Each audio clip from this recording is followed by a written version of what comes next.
Temos Priscila Yazbek e Américo Martins aqui conosco. A gente começa a nossa conversa com a Priscila para falar sobre a França. A Priscila está lá em Paris e a França rompeu com aliados do Ocidente e apoiou aquela decisão da promotoria do Tribunal Penal Internacional que pediu a prisão de líderes de Israel e do Hamas por crimes de guerra e contra a humanidade. A decisão do promotor-chefe recebeu críticas de países como os Estados Unidos, a Alemanha, Reino Unido, ou seja, a Priscila teve muita repercussão. Bom dia. Oi, Carol, bom dia ao Américo, a todos que nos acompanham. Os líderes ocidentais, a maioria deles, teve uma reação crítica à decisão do TPI de fazer um pedido de um mandado de prisão juntamente para líderes israelenses e também para lideranças do Hamas. Foram 3 lideranças do Hamas, o primeiro-ministro israelense Benjamin Netanyahu e o ministro da Defesa israelense Yoav Gallant. E o que essas potências ocidentais dizem principalmente é que ao fazer esse pedido de mandado de prisão ao mesmo tempo para lideranças israelenses e para lideranças do Hamas, o tribunal acaba colocando esses dois, tanto o Hamas quanto Israel, em um ponto de equivalência. Essa é a principal crítica feita pelas potências ocidentais. Mas, como você disse, Carol, a França destoou tanto dos Estados Unidos quanto do Reino Unido, da Alemanha e da Itália e concordou com a decisão do TPI, emitiu uma nota nessa segunda-feira dizendo que vai caber à Câmara pré-julgamento do tribunal decidir se vai emitir esses mandados, já que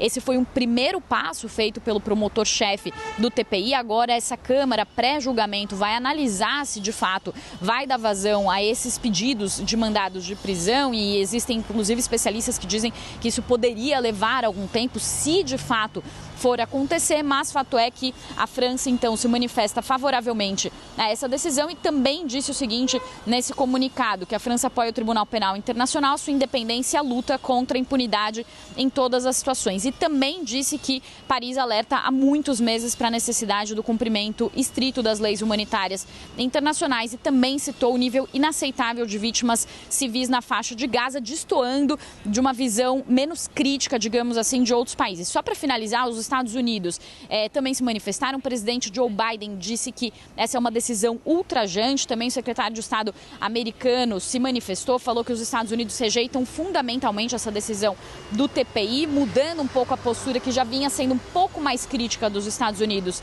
em relação a Israel, principalmente depois da ofensiva em Rafah, que fica no sul da faixa de Gaza. E da mesma forma, o Reino Unido também fez uma crítica ao TPI e a Alemanha, ambos também dizendo que ao tomar essa decisão, o TPI coloca em pé de igualdade tanto Israel quanto o Hamas. Volto com vocês. Américo, tem essa reação negativa que a Priscila destaca por parte dos Estados Unidos, do Reino Unido, da Alemanha, mas em que medida essa sinalização da França pode provocar uma debandada de um apoio internacional a Israel? Muito difícil isso acontecer, Carol.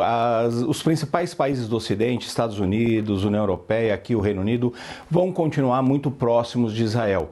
Uma boa parte da reclamação, das críticas, é essa equivalência que teria sido feita pelo tribunal em relação aos eventuais crimes que Israel teria cometido nessa guerra, que já deixou mais de 35 mil pessoas mortas, quase 36 mil pessoas mortas dentro do território palestino, e aqueles ataques injustificáveis do Hamas, aquelas atrocidades do dia 7 de outubro. O próprio procurador reconhece que o Estado de Israel tem o direito de se defender, mas ele deixa claro que essa defesa deve ser feita, obviamente, de acordo com a legislação internacional. Causou muita revolta, especialmente em Israel, esse ponto da equivalência. Agora, os próprios palestinos também levantaram a mesma reclamação, dizendo que não era possível comparar. Aí eles reclamam em relação ao número, né? Porque 35 mil pessoas morreram dentro da faixa de Gaza. Mas é absolutamente injustificável o que o Hamas fez. Existem claras evidências de que eles cometeram, sim, vários crimes naquele dia 7 de outubro. E só para finalizar, Carol, eu acabei de conversar com o Itamaraty, não existe previsão de o governo brasileiro se manifestar sobre esse assunto, nem a favor da decisão do tribunal e nem com críticas. Motivo: eles não se manifestam a cada estágio desses processos internacionais. Então, nos próximos dias, não devemos ter uma posição do governo brasileiro sobre esse assunto.